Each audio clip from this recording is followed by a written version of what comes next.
नमस्कार, मैं अभिषेक राज, CEO founder Easyway global. चलिए आज हम लेकर आए हैं बिहार, झारखंड और उत्तर प्रदेश के अनुदेशक बहाली का अपडेट। क्या चल रहा है, क्या अपडेट है, क्योंकि बहुत दिनों से मैंने वीडियो नहीं बनाया और बहुत सारे मैसेज आ रहे हैं कि क्या अपडेट है, क्या स्टेटस है, क्या बहाली आएगी या नहीं आएगी, ये बहुत सारी चीजें चल रही है।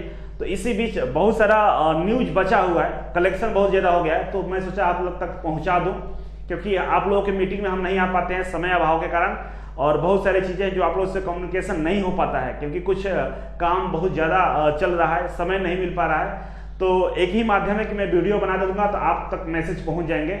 और पता है आप सभी मेरे भाई लोग CITS करके इंतजार कर रहे हैं नौकरी के लिए, और मैं चाहता भी हूं कि बहुत जल्द बहाली आए और सबका नौकरी मिले। ये होगा, परिवर्तन होने वाले हैं, समय बदलेगा, बहाली जरूर आएगी। तो चलिए शुरुआत करते हैं, समय ज्यादा नहीं लेंगे। सबसे पहला शुरुआत करेंगे उत्तर प्रदेश से। उत्तर प्रदेश में अभी क्या स्टेटस है, वहां की जो अनुदेशक बहाली है वहां की स्थिति क्या है, वो जानने के लिए सीधे चलते हैं, आपको बोर्ड पर ले चलते हैं। यहाँ पे देखिएगा, दिख रहा होगा, आप लोगों को नहीं दिख रहा होगा तो मैं पढ़ के बता देता हूँ। कोर्ट नंबर 48 ये लिखा गया है।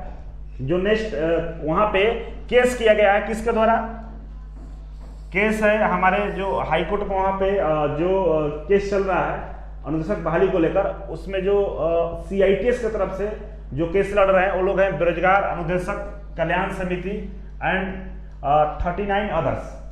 ये संगठन है जो वहां पे CITS कंपलसरी को लेकर, बहुत सारे CITS को मुद्दों को लेकर वो लोग वहां लड़ रहे हैं। और आप सभी से हाथ जोड़कर रिक्वेस्ट है कि भाई लोगों का, बेरोजगार अनुदेशक कल्याण समिति का आप लोग सपोर्ट करें, दिल खोलकर सपोर्ट करें, तन मन और धन तीनों से। इसलिए क्योंकि ये लोग जो दिन रात प्रयास कर रहे हैं आपके लिए कर रहे हैं। इनके अगर आप केस जीतेंगे तो केवल इनको नौकरी नहीं मिलेगा, सभी को मिलेगा। तो इसलिए कहीं पैसे की जरूरत पड़ती है तो आप सहयोग की राशि में दे सकते हैं, जाने का जरूरत पड़ेगा तो जा सकते हैं, इस तरह से उनका मदद कीजिए। क्योंकि ये कम से कम 2 सालों से ये लोग केस लड़ रहे हैं, और इन लोगों को मैं बधाई देना चाहूंगा कि भाई लोगों के पास इस हौसला के साथ लड़ रहे हैं कि अभी तक इनका हौसला कम नहीं हुआ है।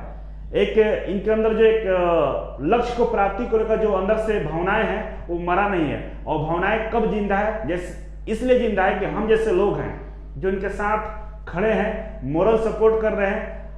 बहुत सारे मित्र हैं मेरे जो फाइनेंशियली भी सपोर्ट करते हैं। आप लोगों से भी रिक्वेस्ट है कि आप लोग इन लोगों को मदद कीजिए। बहुत बड़ी बहाली है, और बहाली आ गई तो सबका कल्याण हो जाएगा, इसलिए इन लोगों का सपोर्ट कीजिए। अब आगे स्टेटस देखते हैं, और ये जो स्टेटस है फिलहाल का आप देखेंगे यहाँ पे कि अब 10 नवंबर को ये नेक्स्ट हायरिंग होने वाला है, क्योंकि पिछला 22 अक्टूबर को था। तो वहाँ वकील बहुत सारे लोग प्रेजेंट नहीं थे, कुछ इश्यूज आई थी, इसकी वजह से इसका डेट को एक्सटेंड करके 10 नवंबर कर दिया गया है। 10 नवंबर को फिर से कोर्ट बैठेगा और वहां पे निर्णय होगा। क्या निर्णय होगा देखने वाली बात है, लेकिन ये इसका जो स्टेटस है अंतिम अवस्था में है। मतलब ये बहुत दिनों से केस चल रहा है, बहुत दिनों से बहस हो रही है, अब लगभग ये समाप्ति की ओर है, और बहुत जल्द ये समाप्त हो जाएगा। और इसमें जो चीजें दी गई है उसमें 2014 वाला जो बहाली था उसको लेकर भी यहाँ पे जिक्र हुआ है, इस जो बहस चली है उसमें। तो ये अंतिम दौर में है, और जैसे ये कंप्लीट होगा बहाली आ जाएगी। तो जो उम्मीद है बहाली आने का, वो मुझे लगता है कि अगले साल तक चांस बनता है, मतलब 2021 में चांस बनता है कि यहाँ पे बहाली आ जाए। क्योंकि इसके पीछे एक रीजन और है, और रीजन मैं दिखाता हूँ आपको क्या रीजन है, थोड़ा सा वेट करेंगे आप लोग। उस रीजन इसलिए मैं बोल रहा हूँ कि इसमें एक चीज और मैं देखा हूँ, नोटिस किया हूँ कि ये रहा उत्तर प्रदेश का एक नोटिस जो हाल फिलहाल आया हुआ है। इस नोटिस में क्या लिखा गया है उस चीज को समझिए आप। ये संयुक्त निदेशक हैं राज्य व्यावसायिक प्रशिक्षण परिषद अलीगंज लखनऊ, और ये लिख रहे हैं समस्त मंडलीय संयुक्त निदेशक। और ये इसमें जो लिखा गया है, क्या लिखा गया है, filling of vacant instructor post in ITI and increase the women's participation ITI enrolment के संबंध में। मतलब ये एक लेटर जारी किया गया है, डेट है, लेटर का डेट 16 अक्टूबर का है।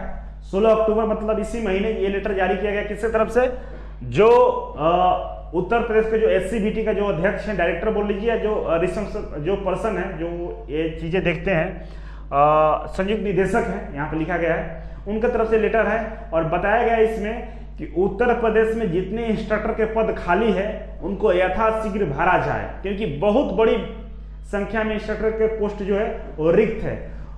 और इस लेटर में ये बताया गया है कि वो खाली है, उसको भरा जाए। दूसरा ये बताया गया है कि जो महिलाओं का भागीदारी है ITI कॉलेजों में as a instructor, as a training officer, as a principal, वो बेहद ही कम है और उनकी भागीदारी को बढ़ाया जाना चाहिए। तो हो सकता है महिलाओं को यहाँ पे आरक्षण मिल जाए, क्योंकि यूपी में ऐसा कुछ नहीं है कि स्पेशल आरक्षण नहीं है। लेकिन जिस तरह से लेटर में चीजें दी गई है उसके अनुसार ये लगता है कि वहां पे महिलाओं का स्पेशल आरक्षण मिल सकता है, क्योंकि उनकी भागीदारी बढ़ाने के लिए ऐसा कदम उठा सकती है सरकार।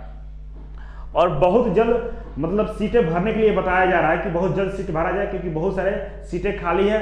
और DGT भी काफी दबाव बना के रखा है कि हम एफिलिएशन रद्द कर देंगे, हम NCBT का मान्यता को हटा लेंगे आपसे, क्योंकि आपके यहाँ मतलब फैकल्टी की भारी कमी है। 2014 के बाद कोई बहाली नहीं आया है। 2014 में भी 2400 जो बहाली था वो पूरा हुआ तो था, लेकिन अभी बहुत सारे सीटें रिक्त थी, मतलब 4000 में से 2400 लिया गया था।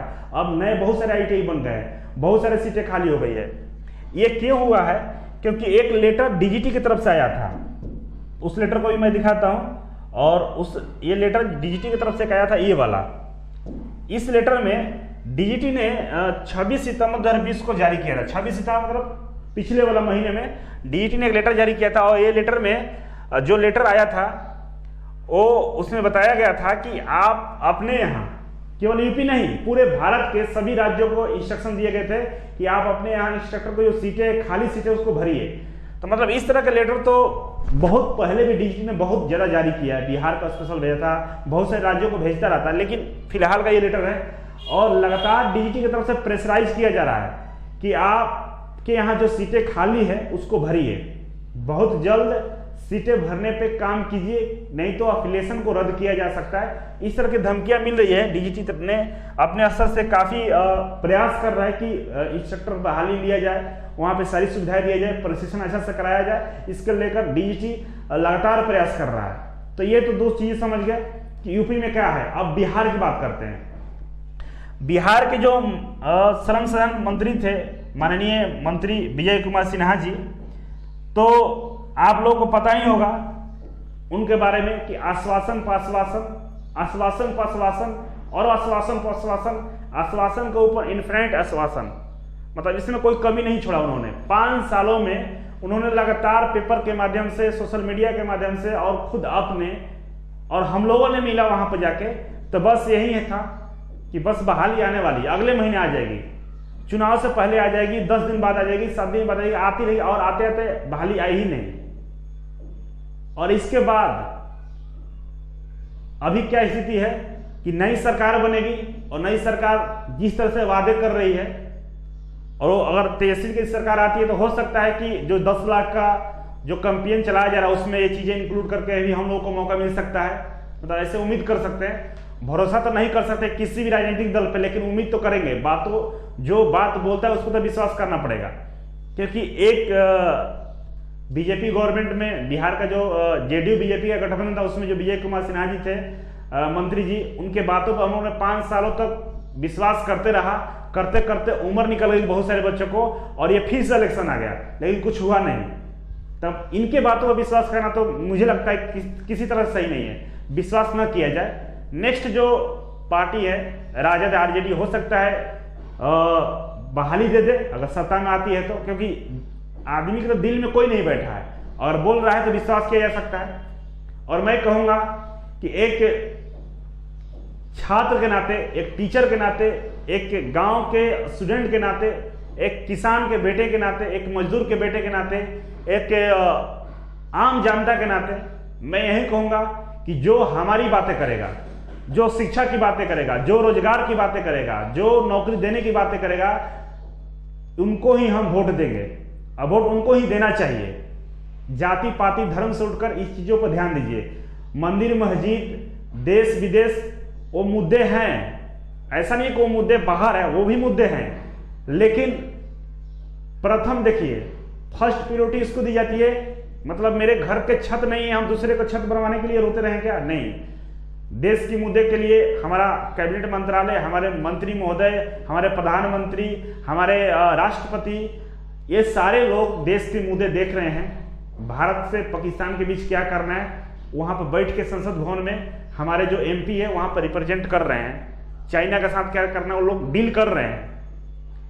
राम मंदिर कब बनेगा, मस्जिद कब बनेगा, क्या क्या होगा, इसके लिए पूरी कमेटी बनी है, सब चीज हो रहा है। इस पे नहीं जाना है। आप एक युवा हैं तो आप अपना फोकस कीजिए कि आपको क्या चाहिए। आप डिमांड कीजिए, पूछिए उनसे कि आपका वादा क्या हुआ। 1 करोड़ नौकरी का, अब 19 लाख नौकरी का, फिर 10 लाख कोई बोल रहा है। उन लोगों से सवाल कीजिए और ऐसे लोगों को आने मत दीजिए। मैं बोलता हूं जाति पार्टी और पार्टी से उठकर बातें कीजिए। तो फिलहाल बिहार के लिए कि चुनाव बाद ही कुछ होने वाले हैं। अब चलते हैं हम आगे चलेंगे, सीधे झारखंड चलते हैं। झारखंड में आइए। झारखंड की भी मुंडा सरकार थी, बहुत बड़े बड़े वादे की थी कि हम ये कर देंगे, वो उखाड़ लेंगे। कुछ उखड़ा नहीं, लेकिन उखाड़ने का प्रयास की जा रही है। देखिए सच्चाई सामने है कि मुंडा नहीं, सोरेन जी हैं, गलती हो गया। जो नई सरकार बनी है तो हेमंत सोरेन जी मुख्यमंत्री हैं और उन्होंने भी चुनाव में बहुत सारे वादे किए थे और वादे पूरा कर रहे हैं नहीं कर रहे हैं, उसका साक्षात उदाहरण है। शायद अभी उन तक ये मतलब वो वादे पर भी ध्यान नहीं दिए जो वादे कर रहे थे। तो कहा नहीं जा सकता कुछ भी, लेकिन जो दर्द है हम लोगों के अंदर, जो सीने में, वो किससे बयां करें, आप ही लोगों से कर सकते हैं। तो झारखंड की बातें करते हैं। झारखंड में दिया गया कि आईटीआई में रिक्त पदों को भरने के मामले में हाईकोर्ट में हुई सुनवाई। और इसमें डेट की बात करें तो डेट इसमें अभी तो नहीं दिख रहा है, लेकिन हाल फिलहाल का ही नोटिस है। और इसमें एक चीज और मैं आपको दिखाता हूं, 27 नवंबर यहां पर लिखा गया है।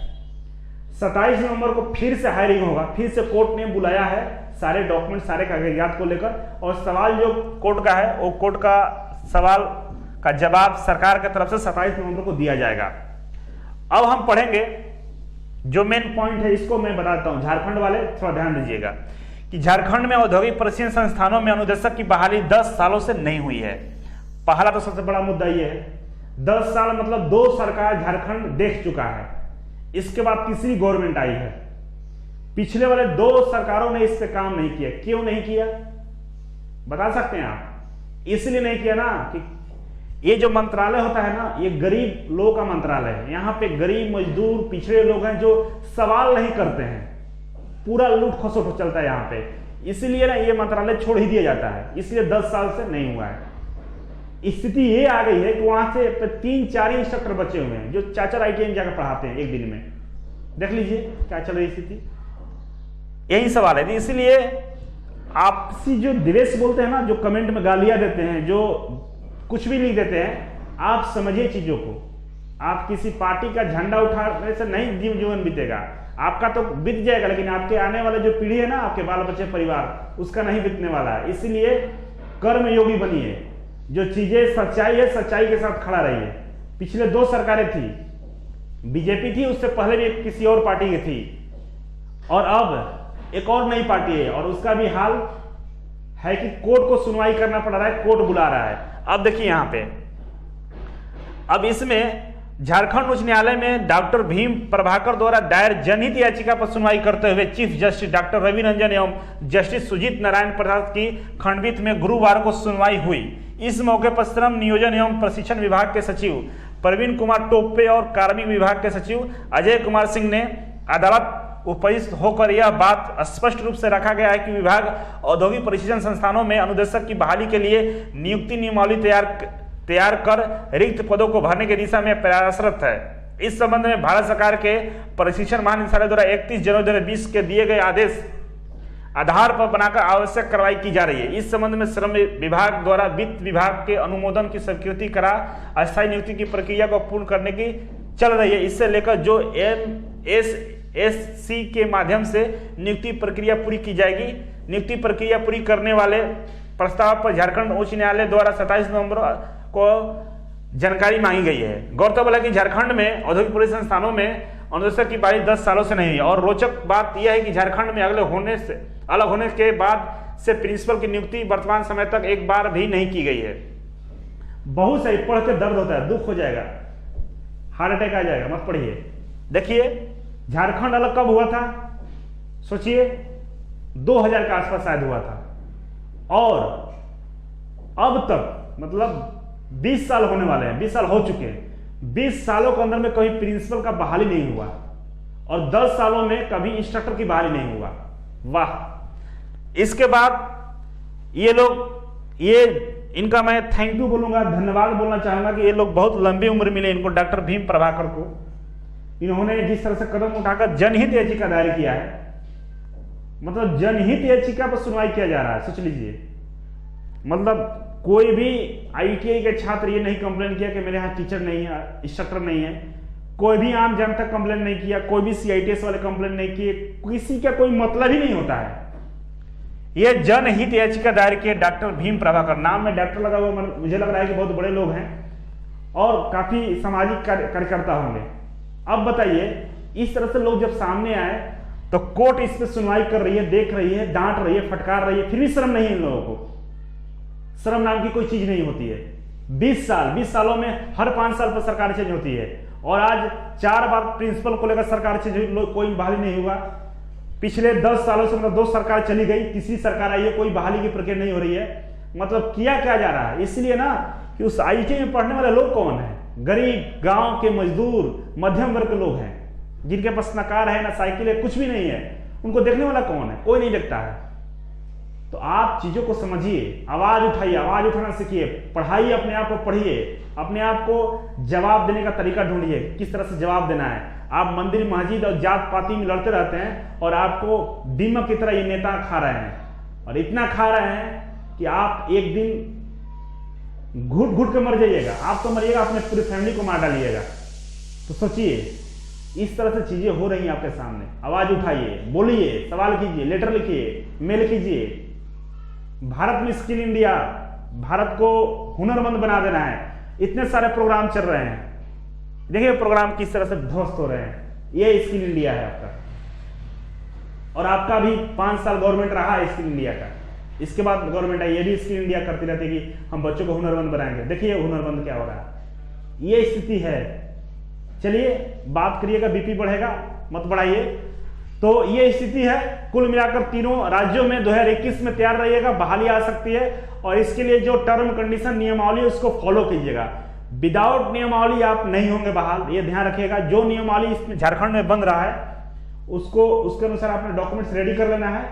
जो नियमावली यूपी में बन रहा है उसके अनुसार रेडी कर लेना है, और बिहार में बन चुका है उसके अकॉर्डिंग अपना डॉक्यूमेंट्स वगैरह रेडी करके तैयार रहना है। पढ़ाई जारी रखिए। एक बार और, झारखंड में एसएससी के थ्रू बहाली होगी, यूपी में भी होगा, और बिहार में भी वही हाल है। मतलब इंट्रेंस एग्जाम होने वाला है। अगर आप सीआईटीएस किए, लगता है कि आपका ट्रेड थ्योरी कमजोर है, तो आप इजी वे कोचिंग ज्वाइन कर सकते हैं और अपना तैयारी कर सकते हैं। 100% तैयारी करा दूंगा, अच्छे से नौकरी मिलेगी, और मौका छोड़िएगा नहीं, क्योंकि बार बार नहीं मिलता है। 20 साल तक बहाली नहीं आया, आपका एज निकल जाएगा। इसलिए बैठ के समय नहीं गंवाना है। 6,000 7,000 का नौकरी कर रहे तो छोड़ दीजिए, मत जाइए वहां पे, वो जीवन खराब कर देगा। तो ये नहीं छूटना चाहिए। तीनों राज्यों में बहाली बहुत जल्द आएगी। इजी वे कोचिंग ज्वाइन कर लीजिए, और अपना तैयारी 100% रखिए। डॉक्यूमेंट्स भी 100% रेडी रखिए, तैयारी भी रखिए, और बहाली आए तो छूटना नहीं चाहिए। Thank you so much. फिर मिलते हैं आप।